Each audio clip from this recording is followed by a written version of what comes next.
खबर में आगे बढ़ते हैं, कुछ और बड़ी खबरें आपको दिखाते हैं।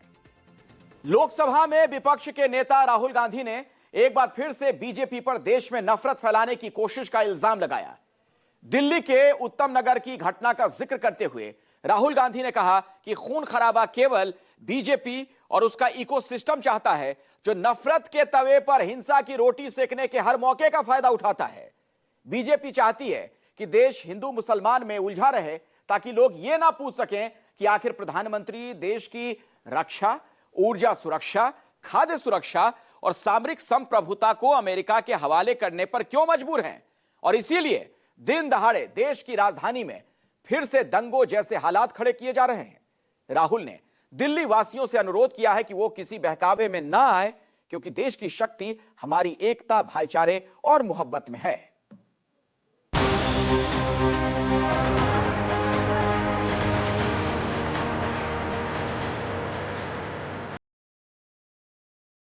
of January 1948, 3 bullets pierced the chest of Mahatma Gandhi. Nathuram Godse assassinated the father of our nation.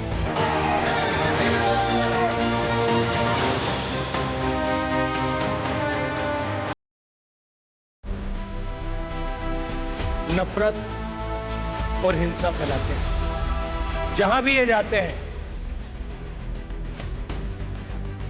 भाई को भाई से लड़ाते हैं।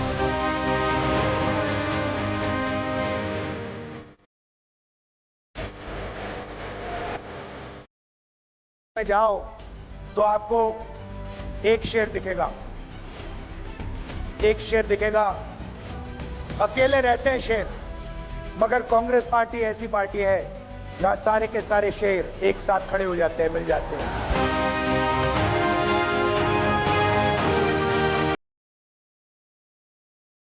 लगाने मेरे ऊपर लगा दो, कोई फर्क नहीं पड़ता मुझे। मैं नहीं डरता, मैं बीजेपी से नहीं डरता, मैं आरएसएस से नहीं डरता।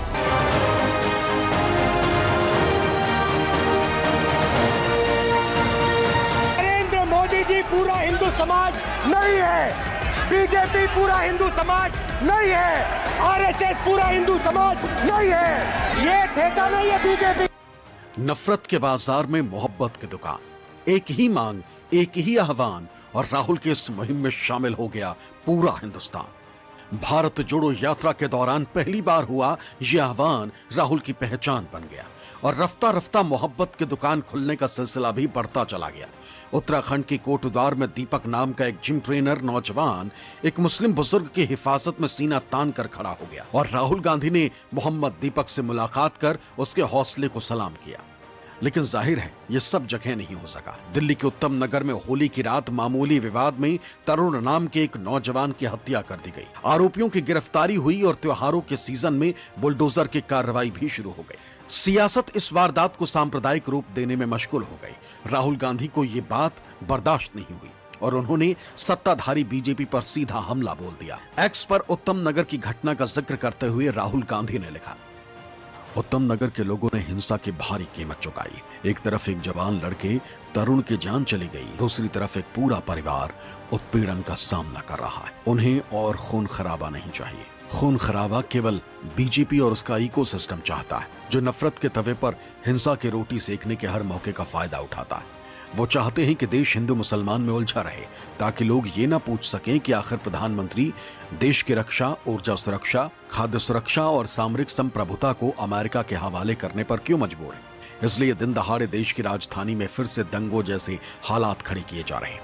दिल्ली वासियों से अनुरोध है कि बहकावे में ना आए। देश की शक्ति हमारी एकता, भाईचारे और मोहब्बत में है। जोड़ो जोड़ो, भारत जोड़ो। राहुल गांधी ने आज ट्वीट भी किया। उन्होंने कहा कि जो भी पोस्टर्स लगा रहे हैं, चीज़ें लगा रहे हैं, उस पर प्रशासन ध्यान दे, और दूसरी बात ये भी ध्यान दे कि ऐसा माहौल ख़राब ना हो, आपस में सब मिलकर रहें। माहौल बाकी ख़राब ना हो। हम लोग सब पहले मिलकर जुल के रहते।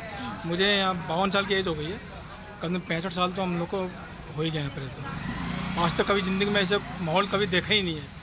पहला चांस है जो ऐसा माहौल बनाया, पहली बार ऐसा हुआ है जो इतने हालात इतने बिगड़े, वरना कभी भी कुछ नहीं हुआ आज तक यहाँ पे। 50 साल से भी ज़्यादा से रह रहा है, ये अकेला परिवार। कभी कोई इसको कोई किसी किस्म की आँच नहीं है। हमेशा मस्जिद सामने है, होली खेलते हैं, मस्जिद पे भी रंग पड़ता है, कभी कोई ऐसी बात नहीं। ये तो कोई और उनकी अंदरूनी बात है जो उसको दूसरा रंग दिया जा रहा है। आपने झूमर लगा दिए, लाइटिंग लगा दी, लेकिन असल में दिल के अंदर वो माहौल नजर नहीं आ रहा। बिल्कुल भी नहीं है माहौल से, रौनक खत्म हो गई, पूरे दिलों की भी रौनक खत्म हो गई, उदासी अलग हो गई तो हर पर। ये लग रहा है क्या स्थिति बनेगी, क्या है? हाँ, ये तो खैर दहशत बनी हुई है। ये बाहर के लोगों की ऐसी ऐसी बयानबाजी आ रही है तो इन बयानों से थोड़ा सा तो माइंड दहशत में आ ही जाता है सब। राहुल गांधी के इस ट्वीट को रीट्वीट करते हुए कांग्रेस सांसद इमरान प्रतापगढ़ी ने भी बीजेपी पर निशाना साधा। एक्स पर इमरान प्रतापगढ़ी ने लिखा, भाजपा की नफरत की राजनीति को इस तरह के माहौल से खाद पानी मिलता है। देश की राजधानी में गृह मंत्री के नाक के नीचे दिल्ली की कानून व्यवस्था बदहाल है। दिल्ली पुलिस ने जिस तरह की चुप्पी ओढ़ रखी है उससे तो यही लगता है कि सड़क पर सांप्रदायिक नारे लगा रहे लोगों के झुंड को राजनीतिक संरक्षण प्राप्त है। कांग्रेस प्रवक्ता सुप्रिया श्रीनेत ने आरोप लगाया कि सोशल मीडिया के जरिए भी नफरत फैलाने की कोशिश जारी है और सरकार कुछ नहीं कर रही। देश की तमाम जगहों और राष्ट्र की राजधानी दिल्ली तक से बेहद घटिया, नफरती और भड़काऊ वीडियो सामने आ रहे हैं। इन वीडियोस में खुलेआम मुसलमानों के लिए ऐसे शब्दों का प्रयोग किया जा रहा है जो शायद मैं यहां पर कह भी नहीं सकती हूं, लेकिन न पुलिस, न प्रशासन, न कोर्ट, किसी के भी कान पर जू नहीं रेंग रही है। कानून की खुलेआम धज्जियां उड़ाई जा रही हैं और नफरत का नंगा नाच चल रहा है। जो बात सोचने में विभत्स लगती है वो बेखौफ होकर कही जा रही है। गुंडे, मवाली, आतंकियों को कानून का मानो कोई डर ही नहीं है, क्योंकि नरेंद्र मोदी के बनाए इस न्यू इंडिया में मुसलमानों के खिलाफ इतनी नफरत, इतना जहर घोला गया है कि उनके खिलाफ हिंसा और मारने काटने की बात आम हो गई है। बेझिझक होकर कही जा रही है, छोटे छोटे बच्चे आग उगल रहे हैं। ठीक 1 साल पहले इसी दिल्ली में राहुल गांधी ने जनता से आह्वान किया था कि उन्हें और कुछ नहीं चाहिए, नफरत के बाजार में मोहब्बत की दुकान खोलनी चाहिए। नफरत के बाजार में मोहब्बत की दुकान खोलनी है और कुछ कहने की जरूरत ही नहीं होती।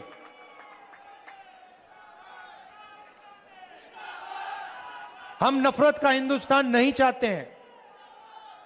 हम डर का, हिंसा का, नफरत का हिंदुस्तान नहीं चाहते हैं। हमें मोहब्बत की दुकान चाहिए। इस घटना को सांप्रदायिक रंग देने की ये कोशिश सिर्फ दिल्ली में नहीं हो रही। अभी चंद दिन पहले ही महाराष्ट्र के पुणे में इफ्तार कर रहे मुस्लिम युवकों पर करीब 150 लोगों की भीड़ ने लाठी डंडों से हमला किया। पुलिस ने अज्ञात लोगों पर मुकदमा तो दर्ज कर लिया, लेकिन कांग्रेस ने इसे भी नफरती राजनीति का ही नतीजा बताया। कांग्रेस प्रवक्ता सुप्रिया श्रीनेत ने एक्स पर लिखा, पुणे में एक झील के किनारे इफ्तार कर रहे 14 लोगों पर 150 लोगों की भीड़ ने हमला किया। पुलिस ने अज्ञात लोगों के खिलाफ केस दर्ज किया। शिकायत के मुताबिक हमलावरों के पास डंडे, पत्थर, चाबुक और धारदार हथियार थे। ये दरिंदे इंसान कहलाने के लायक तक नहीं है। ये नफरत आपकी देन है मोदी जी। पुणे में हुई इस घटना की गूंज महाराष्ट्र विधानसभा में भी सुनाई दी। के सासवट इलाके में कुछ बच्चे इफ्तार करने के लिए जमा हुए। अध्यक्ष महोदय, ये रवाज रहा है अध्यक्ष महोदय कि कोई पार्क में जाता है, कोई नदी के किनारे जाकर इफ्तार करते हैं, बच्चे दोस्ती में बैठते हैं वहां पर, लेकिन वहां पर सर 200 लोगों की भीड़ आई, या ऑर्गेनाइज तरीके से भीड़ आई और इस भीड़ के हाथों में कोयता, इनके हाथ में सरिया, इन पे हमला कर दिया। अध्यक्ष, बुरी तरह से सर फट गया। मेरे पास सारी फोटोज है अध्यक्ष महोदय, और फिर उनके ऊपर जो उसने FIR किया, बहुत ही हल्की FIR हुई अध्यक्ष महोदय। उन पे जानलेवा हमले का FIR होना चाहिए अध्यक्ष महोदय। आज सहनशीलता खत्म हो चुकी है अध्यक्ष महोदय। अगर कोई व्यक्ति कहीं नमाज पढ़ने लगता है सड़क पर तो उसको मारा जा रहा है। हाल ही में पीएम मोदी के संसदीय क्षेत्र वाराणसी में भी ऐसा ही एक मामला आया, जहां गंगा में नाव पर इफ्तार कर रहे 14 लोगों को पुलिस ने गिरफ्तार कर लिया। विपक्ष पूछ रहा है कि यह अपराध कब से बन गया? क्या गंगा भी हिंदू मुसलमान की हो गई? इतनी नफरत कहां से आई?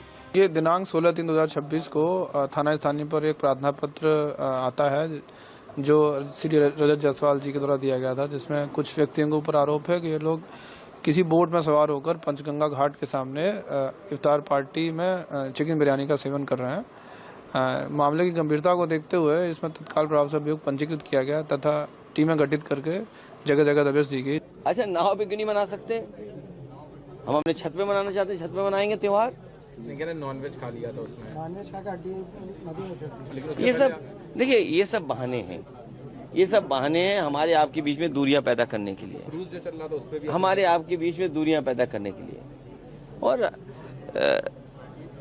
जो एक जहाज चला था, याद है एक जहाज चला था वहाँ 5 स्टार, उसमें महंगी महंगी शराब रखी हुई थी। बताओ आप शराब कैसे रख सकते हो? और फिर जो उसका वेस्ट है, जो आप वेस्ट है उसका, टॉयलेट का वेस्ट कहाँ जा रहा था? गंगा में जा रहा था। तो उस पानी के जहाज के मालिक पे क्या कार्रवाई की इन्होंने, बताइए।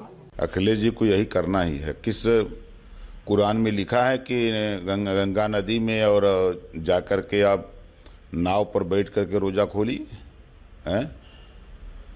ये सिर्फ अपने वोट के लिए, मुसलमानों का वोट इनसे न बहके, इसके लिए बयानबाजी दे रहे हैं। ऐसा लगता है जैसे एक एंट्रेंस टेस्ट चल रहा है भाजपा का। जो जितनी हेट स्पीच इस्तेमाल करेगा, टोपी दाढ़ी वालों को सताएगा, लिंच करेगा, घटिया नारे लगाएगा, नफरती भाषा में बात करेगा, वो बीजेपी में उतना ही आगे बढ़ेगा। अभी कुछ दिन पहले होली थी, दिल्ली के उत्तम नगर में 2 लोगों में झगड़ा हुआ, तरुण नाम के व्यक्ति की हत्या हो गई, वो मर गया।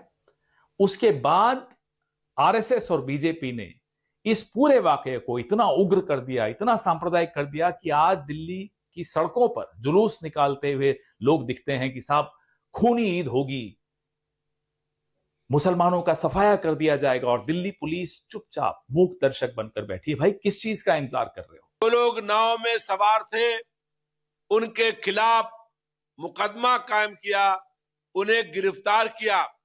सरकार ये बताए कि ये कहां पर लिखा है कि अगर नाव में कोई रोजा अफ्तार करता है तो ये अपराध है। भाजपा की सरकार नफरत फैलाने का काम कर रही है, सांप्रदायिक सौहार्द खराब करने का काम कर रही है, भाईचारे को खत्म करने का काम कर रही है, लोगों के दिलों को तोड़ने का काम कर रही है। जो भाईचारे, सौहार्द और मोहब्बत का पर्व है, उसके पहले ये सब क्यों होने दिया जा रहा है? हम एक समाज के तौर पर क्या बनते जा रहे हैं? अगर ये आतंक नहीं है तो ये और क्या है? इन लफंगे और गुंडों पर किसका वरद हस्त है? ये डरते क्यों नहीं है? पूरे देश को इस नफरत की आग में क्यों झोंका जा रहा है? कितना हिंदू और मुसलमान करेंगे मोदी जी आप? और एक सवाल मेरे मन में बार बार आता है, क्या मिल रहा है आपको मेरे देश को बर्बाद करके? ये सवाल बार बार मेरे मन में आता है। क्या नफरत भड़काकर आप अपनी बाकी काली करतूतों पर पर्दा डाल दीजिएगा, वो छिप जाएंगी? क्या पूरे देश में केरोसिन छिड़कने से आपका मन भरेगा? देखिए, देश में एक नफरत की वेव चली आ रही है मुसलमानों के खिलाफ। इतना नफरत यानी हमने कभी नहीं देखा जिंदगी में, इस किस्म की, इस हद तक की नफरत मुसलमानों के प्रति दिखने को आ रही है। आप खुद देखिए क्या हो रहा है। अरे एक 14 लोग बोट के अंदर रोजे का वक्त होगा, इफ्तार कर रहे हैं, आप उनको एफआईआर करके जेल में डाल दोगे? मैं पूछना चाहता हूं, कानून के कौन से प्रावधान के तहत आपने इन लोगों के ऊपर एफआईआर किया है, जेल में डाला? आप देखिए सोशल मीडिया पे कितनी ज्यादा वायरल है, क्या क्या दिखाया जा रहा है। वहां पे लोग बैठ के दारू पी रहे, शराब पी रहे, उन पे केस नहीं होता। देखिए, गंगा की पवित्रता के अलग भाव है, और एक धर्म विशेष यानी सनातन धर्म कहें उसको माँ का रूप देते हैं।